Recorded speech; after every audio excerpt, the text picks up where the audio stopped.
Welcome back, you guys. This is your girl, Wicked Raider 22, coming at you with an update and I guess some wonderings. After doing a bit of playing and having a chance to work with a lot of champions, I'm coming to the point where I realize one of my favorite parts of the games really has to do with the types of champions that you acquire as you go through your journey. There are some champions that I must say that I am really, really impressed with. There are some that I have pulled that I'm not as familiar with, and I'm excited to get to know their skills, their abilities, and the teams that I'm able to fill them out on. But in another sense, there are also a couple of champions that I just can't discover where the excitement and the love for the champion in particular comes from. One of those champions that I recently pulled and actually have left quite naked in this game would be Yaga the Insatiable. I have seen some teams that use this champion in a couple of ways. I've seen him a few times in arena. I've seen some sample teams, of course, that run him in a few dungeons. And as I look at the reviews, you guys know there are often people that will say, hey, don't give the ratings a lot of weight. But honestly, I agree with the reviews. The only place that you see a 4.4 rating or even a green rating is for Demon Lord. Yaga the Insatiable is actually listed as one of your login champions. So just logging in and moving through the game, he's one of those champions that you're going to run into. And the first time I pulled him, I got really excited because I'm like, hey, he was my second epic champion at that point. He's at your 30-day login point, and I'm going through and finally pull the skill kits, and this is kind of where the excitement stops. There's a reason that there are certain factions you have acquired so many more champions in and kept and used than others. And when it comes to skinwalkers, this is one of those areas as a new player, as a beginner, that I've kind of struggled with.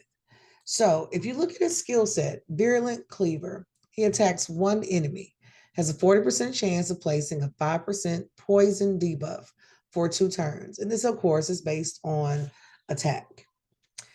At this point in the game, as someone who has made it just above or really close to level 40, having those champions for their first skill that only attack one enemy is not impressive. To add in the 15% damage, to add in an additional 10% for the buff debuff opportunity, it's not worth it. If you take a look at the second skill, Hungering Plague attacks one enemy 2 times. Each hit has a 50% chance of placing a 5% poison debuff for 2 turns. The debuff can be improved by 25%, so that will get you to 30%. And of course, the damage can also be improved by 20% on a 4-turn cooldown. At this point in the game, thinking about those champions that you will or may have acquired at this point, having a 4-turn cooldown with this skill level and still only attacking one enemy can be kind of limiting for a beginning team. Skill number 3 is where I was hoping to get excited. It is a skill I can bring down to a 4-turn cooldown. But again, Rot from Within attacks one enemy, damage increases by 25% against targets under poison debuffs. The question becomes, is the aura worth it? Well, the aura increases ally accuracy in all battles by 40, which honestly is probably the best thing in this kit, depending on where you are in the game. As an epic champion, as a champion that is designed to encourage you to move and to continue to progress within the game, Yaga the Insatiable is a character that many of you will barely 5-star. Very few of you will 6-star. On my other account, Yaga the Insatiable was actually, he was used as food.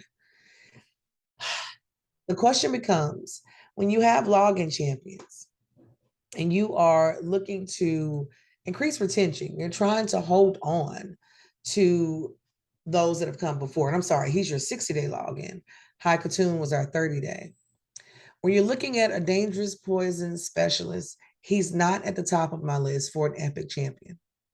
High Katoon, I garnered and felt so much more excited for this champion.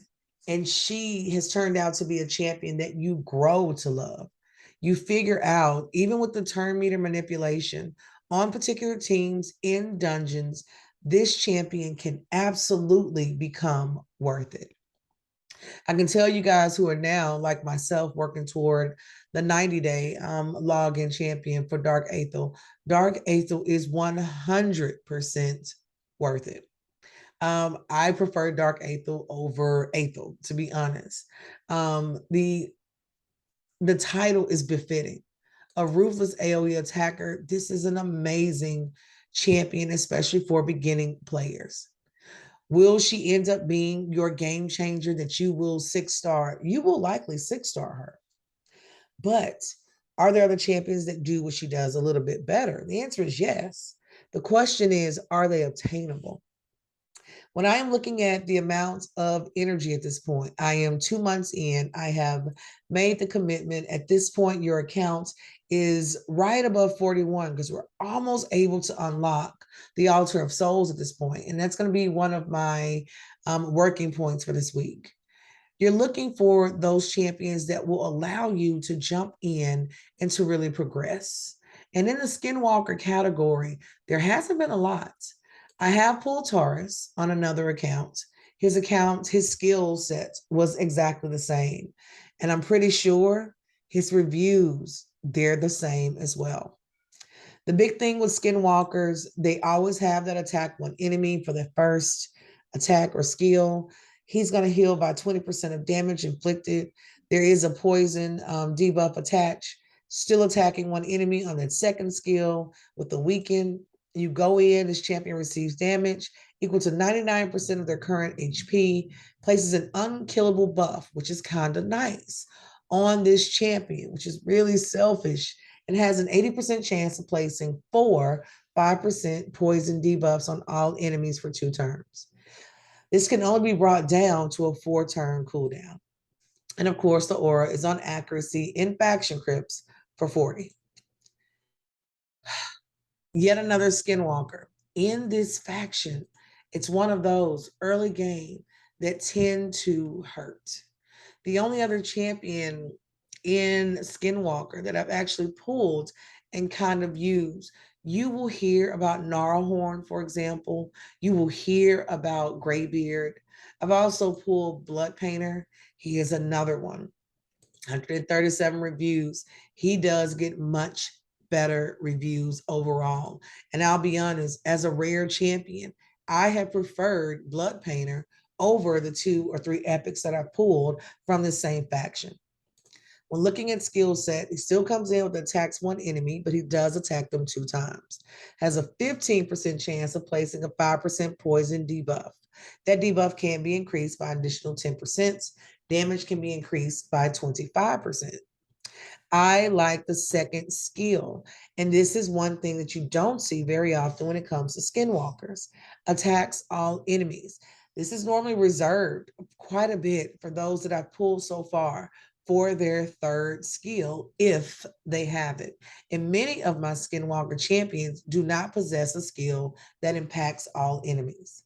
So for Blood Painter, he attacks all enemies, has a 30% chance of placing a 50% decreased accuracy debuff for 2 turns. This can be placed on a 3-turn cooldown. 3-turn cooldowns are honestly where it started. It's honestly where you're coming in. His speed isn't bad at 102. You're taking a look at crit rate, crit damage. His base HP is not bad. And then coming into skill number 3, this is the one that counts. Fills the turn meter of all allies except this champion by 20%. Places a 25% increase attack buff on all allies for 2 turns. And you can bring this down to a 4-turn cooldown. If you take the skills of Blood Painter and you were to go back and to apply them, for example, to the level at which you expect Yaga to be, it would make a huge difference. If you took this skill set, even if this one was attack one enemy, if they attacked them 2 to 3 times, it would improve the skill set. If you would take Hungering Plague, attacks one enemy 2 times, we're finally getting there. Each hit has that 50% chance of placing a poison debuff. This would also be a nice time for either there to be a heal an additional poison that's above 5%. Even with the buff, that still feels pretty low. You're maxing this out at 30%. If Yaga is going to be a login champion, give him that nice little boost, that upper level, because these are for beginners. This is a champion you will not see very much of mid and end game. It just doesn't happen. When you're looking at his third skill, it should be attack all enemies. Hands down, attack all enemies. The other thing is, at least one of his skills can be placed on a 3-turn cooldown. If you're placing him on a team and you're trying to figure out what champions could I actually surround him with, it's kind of hard to do that. The average accounts at the 60-day period, you are looking at a team that may have an armor. You probably acquired a shield guard, perhaps. You have your starter champion, whoever, whether you were Talia when you logged in, Deliana when you logged in, whoever your first epic was going to be. Some people still have War Priest. You have Death Knight, or sorry, Ultimate Death Knight, of course. And then after that, after the login champions, your champion selection is kind of a give and take. So if you're looking at your top 12 in view, where does your account kind of sit? What does your account need? What do you think will push you to the next level? And when you're running into champions, for example, that are only attacking one enemy at a time, it most definitely has to be worth it. When it comes to skinwalkers, I would love to see an improvement in either the number of enemies that are being attacked or the flexibility of the cooldowns. That is going to be the biggest one. In my early account, where I'm getting stuck at currently, and maybe you guys have some tips for me as well. In campaign, for example, I am on Brutal, I'm making it to the end, and I'm stuck in Brimstone. Very last battle in Brimstone, I have not been able to accomplish. And I can remember the first time running campaign, this was another area in which I also struggled. And so it wasn't very shocking. What I have been doing is going back and, of course, 3-starring all areas. And it's normally that boss level that takes me the longest to actually 3-star. And that's the truth for Deadlands, Godfrey's Crossing, and then Hallowed Halls, which is another area.